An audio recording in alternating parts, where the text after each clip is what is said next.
আল্লাহ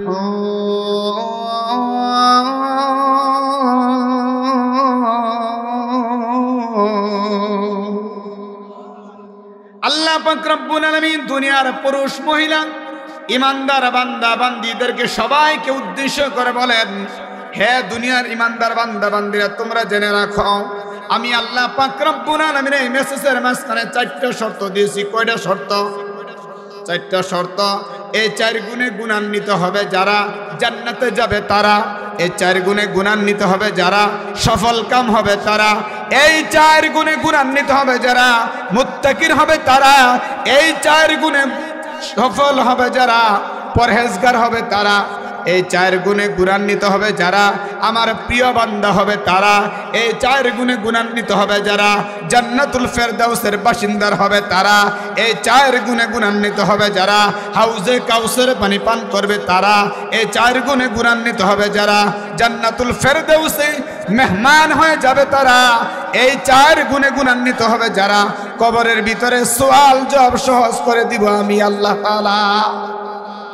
আর আসতে বলেন আল্লাহ পাক রব্বুল আলামিন ওই 4 গুণের মাঝখানে প্রথম গুণটা আল্লাহ পাক রব্বুল আলামিন দুনিয়ার মানুষকে ডেকে বলেন, ইয়া আইয়ুহাল্লাযীনা আমানুসবিরু, হে ইমানদাররা, হে ইমানদার বান্দা বান্দীরা তোমরা জেনে রাখো, ইয়া আইয়ুহাল্লাযীনা আমানু, হে ইমানদার বান্দা বান্দীরা ইসবিরু, তোমরা ধৈর্য ধরো। কি ধরো? আরেকটু জোরে বলেন, ধৈর্য ধরো। আল্লাহ পাক রব্বুল আলামিন ওই আয়াতের মাঝখানে বলেন, ইয়া আইয়ুহাল্লাযীনা আমানুসবিরু, হে দুনিয়ার ইমানদাররা তোমরা ধৈর্য ধরো।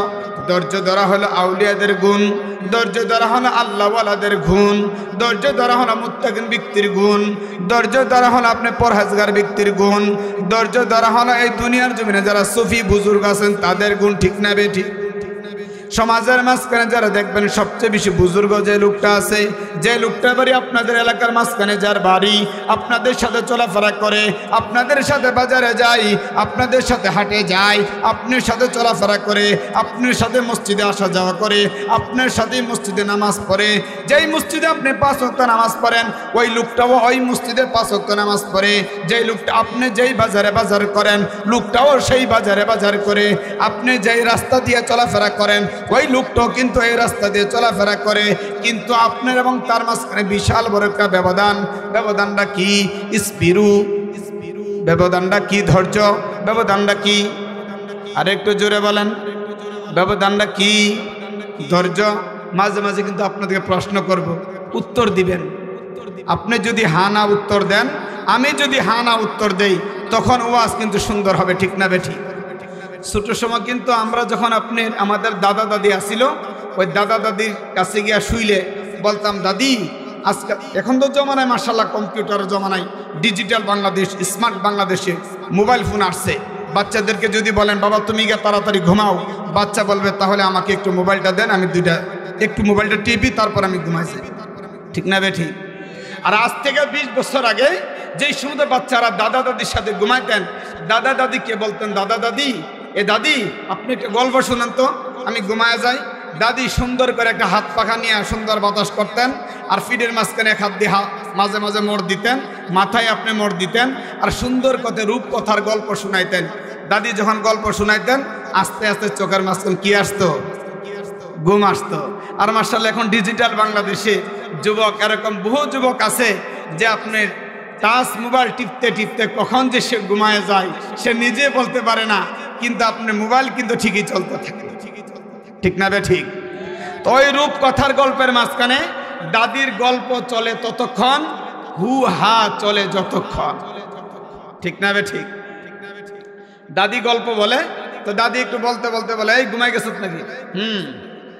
না এখনো ঘুমাই নাই। হু মানে দাদি এখনো ঘুমায় নাই, জাগ্রত আছে। আর সেই হুডারে এখন ডিজিটাল পোলাপান বাংলাদেশে লেখে হুম হুম। যদি আপনি তারে জিঙ্গে তুমি কাজ করছো, সে যদি করে থাকে তো SM দিয়ে লেখে হুম হুম। হ্যাঁ ঠিক আছে, কাজ করছি। ডিজিটাল তো প্রথম H শেষে M দিয়ে আপনি বলে দিচ্ছেন হুম হুম, হায় কাজটা আমি করছি। সে সরাসরি বলে না যে কাজটা আমি করছি, কিন্তু আপনি হুম হুম বলেন। তো আপনি মনে করেন যতক্ষণ পর্যন্ত ওই হ্যাঁ হু চলতো ততক্ষণ পর্যন্ত আপনার দাদির গল্প চলতো, ঠিক না বে ঠিক? হ্যাঁ হুঁ যখন বন্ধ হয়ে গেছে, দাদির গল্প কি হয়ে গেছে? বন্ধ হয়ে গেছে। স্টেজে যখন বক্তা ওয়াজ করে, আপনি যখন সুবহানাল্লাহ, আলহামদুলিল্লাহ, হ্যাঁ না আপনি যখন উত্তর দিবেন, বক্তা ততক্ষণ পর্যন্ত আপনার সাথে কথা বলতে কি হবে? মজা পাবে। বক্তার কথাও উঠবে, আপনিও শুনতে মজা পাবেন। আমরা এখন এই জমানায় এমন এক মানুষ হয়েছি, বক্তা ওয়াজ করে পাবলিক শুনে চামড়ার কান দিয়া। কি কান দিয়া? কান কয়টা? কান কয় ধরনের? দুই ধরনের। একটা হলো চামড়ার কান, আর একটা হলো দিলের কান, ঠিক না বে ঠিক? একটা কিসের কান? চামড়ার কান। আর একটা কিসের কান? দিলের কান। মেরে ভাই দোস্ত আজিজু, আপনি যদি চামড়ার কান্দা শুনেন আর বক্তা ওয়াজ করে আপনি চামড়ার কান্দা শুনলেন, কিন্তু দিলের কান্দা শুনলেন না, এই কথা কোনোদিন আপনি স্মরণ থাকবে না, ঠিক না বে ঠিক? আপনার মজাও লাগবে না। একটু পরে মিস্টার ইবলিস আইসা তার 3 নম্বর চাবি দিয়ে বলবে চল, আর ভালো লাগে না, একটু চা খাই আই, একটু ঘুরে আই। ইবলিস কিন্তু আপনার পিছনে লাগিয়ে আছে, তার 3 নম্বর চাবি দিবে। কয় নম্বর চাবি? 3 নম্বর চাবি। 3 নম্বর চাবি দিবে আর বলবে মজা লাগতেছে না, চল একটু বাহিরে যাই, একটু ঘুরে আসি। 3 নম্বর চাবি দিবে। এজন্য বক্তা যখন ওয়াজ করে দিলের চামড়ার কান্দা শুনবেন, সাথে সাথে দিলের কান্দা বুঝবেন। দিলের কান্দা বুঝবেন, তাহলে আপনার কথা দিলে লাগবে, ভালো লাগবে, শুনতে মজা পাবেন। কিন্তু কি বলছেন বক্তা, ওই জিনিসটা আপনি খেয়াল রাখতে পারবেন। আর না হয় পরের দিন সকালে বাজারে বলবেন, বালুয়াকান্দি বাজারে ঢাকা থেকে এক বক্তা এসে মুফতি শামসুল ইসলাম রায়পুরি, হুজুরের কণ্ঠটা আছে। তখন আরেক হাজী সাহেব বলবে, ওয়াজে কি বলছে? কিছু লোক আছে কিন্তু ফাঁক না। আপনি যে কথা বলবেন, এই কথারে আপনার বিগিনছি দেওয়ার জন্য কিছু লোক আছে ফাঁক না। সে চাউস্টিলে বলবে, এই আব্দুল করিম ভাই, বক্তা কি কইছে? এটা তো মন নাই, এটা কি নাই? মনে নাই। তাহলে বোঝা গেল বক্তা বলছেন আমি চামড়ার কান দিয়ে শুনছি। কি কান? চামড়ার কান। না রে ভাই, চামড়ার কান দিয়ে শুধু শুনলে চলবে না, দিলের কান্দা বুঝতে হবে। দিলের কান্দা কি করতে হবে? বুঝতে হবে। তাহলে আপনি ওয়াজ শূন্য মজা পাবেন। যিনি ওয়াজ করবেন সেও সার্থক। সেও কি? সার্থক। আল্লাহ তাআলা আমাদেরকে দিলের কান দিয়া, চামড়ার কান দিয়া, দুটোটা কান দিয়েই বয়ান শোনার মতো তৌফিক দান করুন। আমি বলতেছিলাম, ইয়া আইয়ুহাল্লাযীনা আমানুসবিরু, আল্লাহ বলে বান্দা তুমি ধৈর্য ধরো। কি ধরো? আর একটু জোরে বলেন, বান্দা তুমি ধৈর্য ধরো। এই দুনিয়ার জগতে যত বান্দা বান্দি আছে, আল্লাহ পাক রব্বুল আলামিন বান্দাকে বলেন, বান্দারে তুমি ধৈর্য ধরো। তাফসীরে মাযহারিতে আল্লামা সানাউল্লাহ পানিপতি রাহমাতুল্লাহ আলাইহি থেকে শুরু করে যতগুলি তাফসীর আছে, তার মাঝখানে উল্লেখযোগ্য যে তাফসীরটা আমরা অধিকাংশ উলামায়ে কেরাম পড়ে থাকি, যে তাফসীরটা তাফসীরে মারিফুল কোরআন যাকে বলা হয়, ওই তাফসীরুল মারিফুল কোরআনের মাঝখানে ওই ধৈর্যকে 3 ভাগে বিভক্ত করা হয়েছে। কয় ভাগে? 3 ভাগে। 1 নম্বর হলো আপনার সবরুল ইবাদা, ইবাদতে ধৈর্য ধরো। কিসে ধৈর্য? আবাদতে ধৈর্য। আবাদতে ধৈর্য তুমি যদি ধরো, তাহলে তুমি আবাদত করতে মজা পাবে। আর যদি তুমি আবাদতের মাঝখানে তোমার ধৈর্য না থাকে, তুমি কোনোদিন আবাদতের মাঝখানে মজা পাবে না, ঠিক না বে ঠিক? আপনাদের এই বালুয়াকান্দি এলাকাতে দেখবেন এমন কিছু লোক আছে যারা মসজিদের ভিতরে আপনি আল্লাহু আকবার বলে ইমামের পিছনে আপনি দাঁড়ায় ঠিকই, বা একা একা সুন্নাত নামাজের আপনি দাঁড়ায় ঠিকই, ফরজ নামাজও একা একা মসজিদের ভিতরে পড়ে ঠিকই, যখন আল্লাহু আকবার বলে নামাজে দাঁড়ায় কিন্তু তার চোখটা সারাটা মসজিদ ঘুরতে থাকে, ঠিক না বে ঠিক? মসজিদের কোন কোনায় কে কিভাবে দাঁড়াইছে, মসজিদের কোনায় কোথায় মিষ্টির বল আছে, মসজিদের কোন কোনায় চেয়ারটা আছে, মসজিদের কোন কোনায় কে দাঁড়ায় কথা বলছে, সে নামাজের ভিতরে দাঁড়ায় কিন্তু বলতে পারে, ঠিক না বে ঠিক? আল্লাহর হাবিব সাল্লাল্লাহু আলাইহি ওয়াসাল্লাম দুনিয়ার মানুষদের ডেকে বলেন, আমার দুনিয়ার উম্মতরা তোমরা জেনে রাখো, তুমি যদি ইবাদতের মাঝখানে তুমি ধৈর্য ধরো, তাহলে তোমার মাঝখানে 2 জিনিস থাকতে হবে। কয় জিনিস? আর একটু জোরে বলেন, কয় জিনিস? 2 জিনিস। আমার সামনে যে বাতিটা জ্বলতেছে তার মাঝখানে কয় জিনিস? আর একটু জোরে বলেন, 2 জিনিস। একটা তার হলো 220 ভোল্টের তার, আরেকটা তারের নাম হলো আর্থিন। কোন মানুষ যদি ইচ্ছা করে আমি 220 ভোল্ট কেন 1000 ভোল্টের তার জ্বালায়া আমি এই বাতির স্টেজের মাঝখানে জড়াবো, আমি এই বাতির স্টেজের মাঝখানে আপনি জ্বলাইতে থাকবো, কিন্তু কোনোদিন পর্যন্ত সে সফল হতে পারবে না। কিয়ামত পর্যন্ত যতই চেষ্টা করুক না কেন কোনোদিনও সে সফল হইতে পারবে না, কারণ একটা তার দিয়ে কোনোদিন বাতি। আর একটু জোরে বলেন, জ্বলবে না। কয় জিনিস লাগবে? 2 জিনিস লাগবে। যদি আপনি পাওয়ার একটু কম হয়, 220 ভোল্ট না থাকে, যদি 190 ভোল্ট পর্যন্ত আপনার তার হয় মেন তার, আর 3 যদি আপনার সাথে থাকে, বাতি যদি আলো না হয় তো বোঝা যাবে বাতিটা একটু জ্বলছে, ঠিক না বে ঠিক? তেমন এভাবে কোনো মানুষ যদি ইবাদত করে, ইবাদতের ভিতরে যদি তার 2টা জিনিস থাকে, ওই 2 জিনিস আপনার আল্লাহ তাআলা দরবারে কবুল হয়ে যাবে। ওই 2টা জিনিসের মাঝখানে একটা জিনিস হইল ইখলাস, দ্বিতীয় নাম্বার হইল আপনার নবীজির সুন্নাত। 1 নম্বর হইল ইখলাস, 2 নম্বর হইল আপনার নবীজির সুন্নাত। যে ইবাদতের মাঝখানে কোনো ইখলাস নাই, যে ইবাদতের মাঝখানে নবীজির সুন্নাত নাই, ওই ইবাদত কোনোদিন আপনি তাকিনে জান্নাতের মাঝখানে যাইতে পারবে না, ঠিক না বে ঠিক? আর একটু জোরে বলেন, এই দুনিয়ার জগতে যার ইবাদতের মাঝখানে ইখলাস আছে, যার ইবাদতের মাঝখানে সুন্নাত আছে, এই 2 জিনিস নিয়ে যে ব্যক্তি ইবাদত করতে পারে, মৃত্যুর পরে হাসতে হাসতে জান্নাতুল ফেরদাউসের বাসিন্দার হয়ে যাবে। আল্লাহর নবী বিশ্ব নবী রাহমাতুল আলামিন যুদ্ধের ময়দান থেকে আসতেছেন, পথের মাঝখানে নামাজের ওয়াক্ত হয়ে গেল। আরেক কিতাবে আসছে এমনকি রাত্রেবেলা হয়ে গেল। নবীজি পরামর্শ করলেন সাহাবে কারামকে নিয়ে, ও আমার সাহাবারা, আমি যদি এমন অবস্থায় রাত্রেবেলা রাত্রেবেলা যদি আমি তাঁবুর ভিতরে যদি ঘুমায়া যাই, তোমাদের মাঝখানে 2টা দল লাগবে। একজন প্রথম রাত্রে পাহারা দিবে, আর একদল শেষ রাত্রে পাহারা দিবে। যদি পাহারা না দেওয়া হয় তাহলে আমাদের বিপরীতে আপনার দুশ্মন কিন্তু আমাদের পাশে দাঁড়ায় আছে, দুশ্মন কিন্তু আমার উপরে হামলা করবে, আমাকে মেরে ফেলবে। তোমাদের মাঝখানে কোন ব্যক্তি আছো, তোমরা পাহারা দিবে। তখন সাহাবায়ে কেরামের ভিতরে 2টা দল হয়ে গেল। সাহাবায়ে কেরাম ডেকে বলল, গো নবীজি, আপনার কষ্ট হবে আমরা কোনোদিন সহ্য করতে পারি না। গো নবীজি, আপনি আমাদেরকে আপনি 2 দলে বিভক্ত করিয়া দেন। এক দল আপনার নিয়োজিত হয়ে গেলেন প্রথম রাত্রে পাহারা দিবে, আরেক দল নিয়োজিত হয়ে গেলে শেষ রাত্রে পাহারা দিবে। যেই দল প্রথম রাত্রে পাহারা দিবে, 2 ব্যক্তি আপনি মিলিয়ে প্রথম রাত্রে পাহারা দিবে রাত্রে 1টা পর্যন্ত।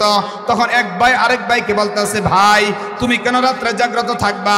তুমি এখন তাদের সাথে তুমি ঘুমায় পড়ো, তোমার যাতে কোনো কষ্ট না হয়।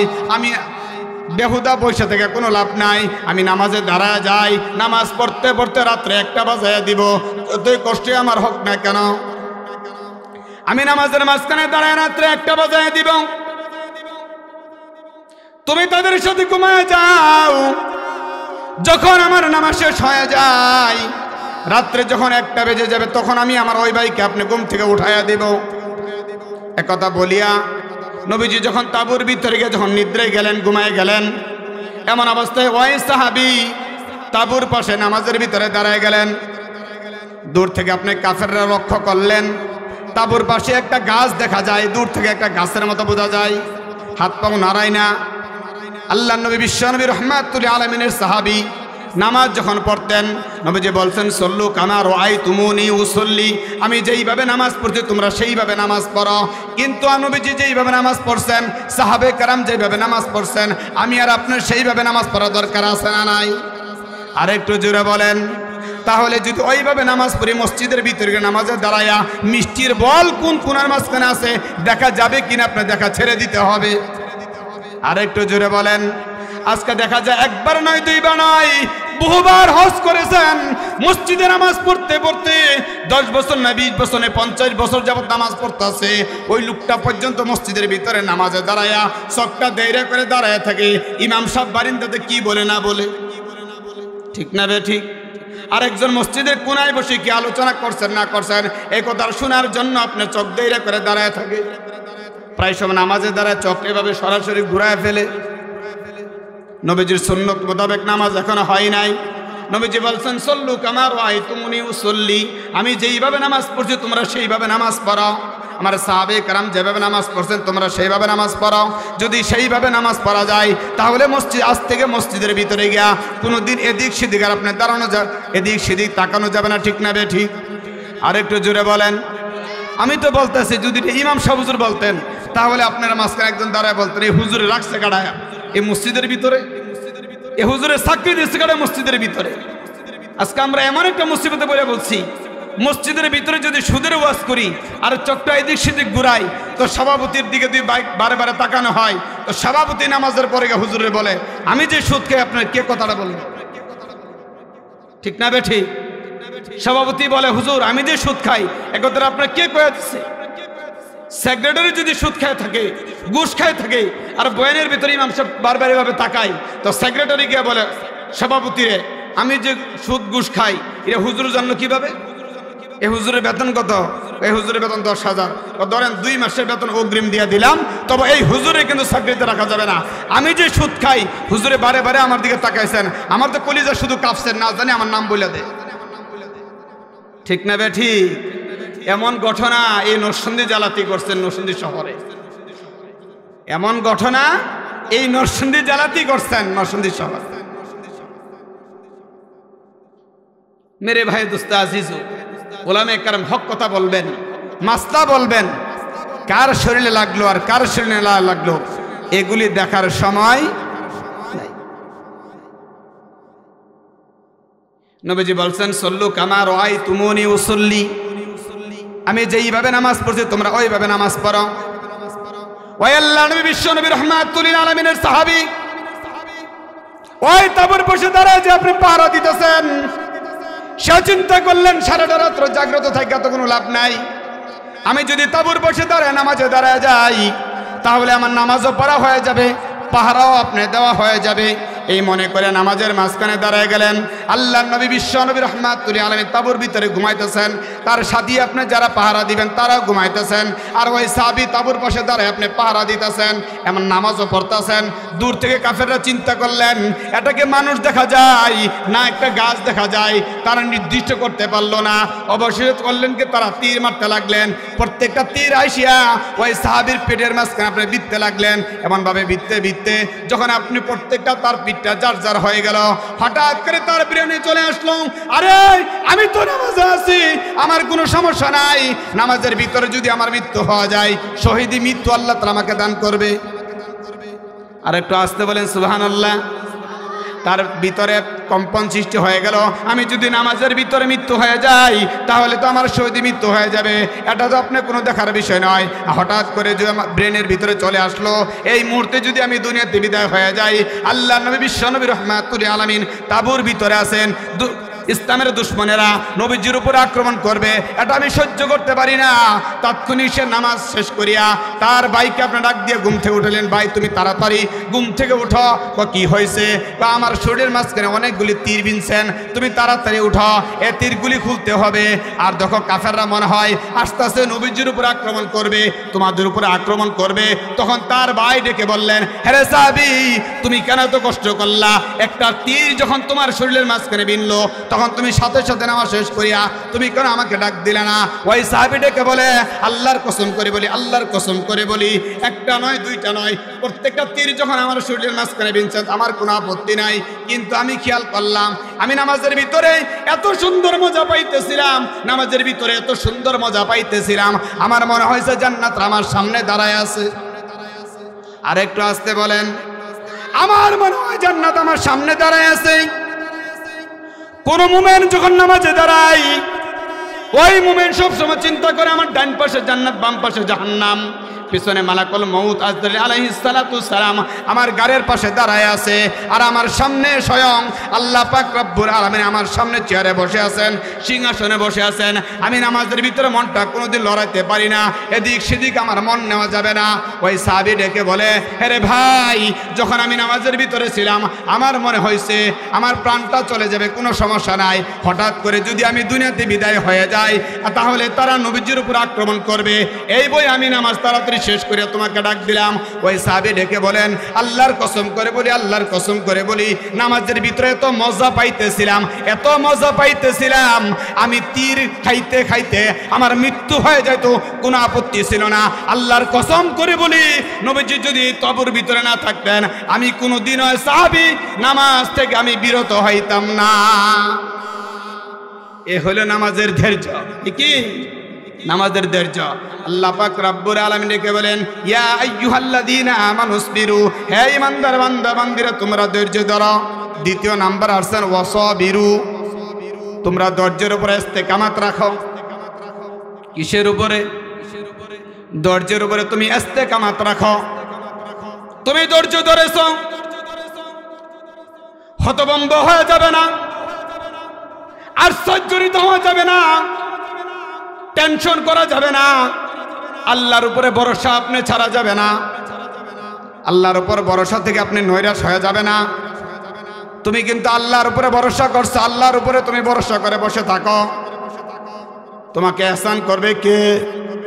আরেকটু জোরে বলেন, তোমাকে বাঁচাবে কে? তোমাকে আপনি হেফাজত করবে কে? মিস্টার নমরুদ ইব্রাহিম আলাইহিস সালাতু ওয়াস সালামকে যখন আগুনে ফেলাইলো, মুসলমানদের জাতির পিতার নাম কি? আরেকটু জোরে বলেন। শেখ মুজিবুর। শেষ হয়ে গেছে।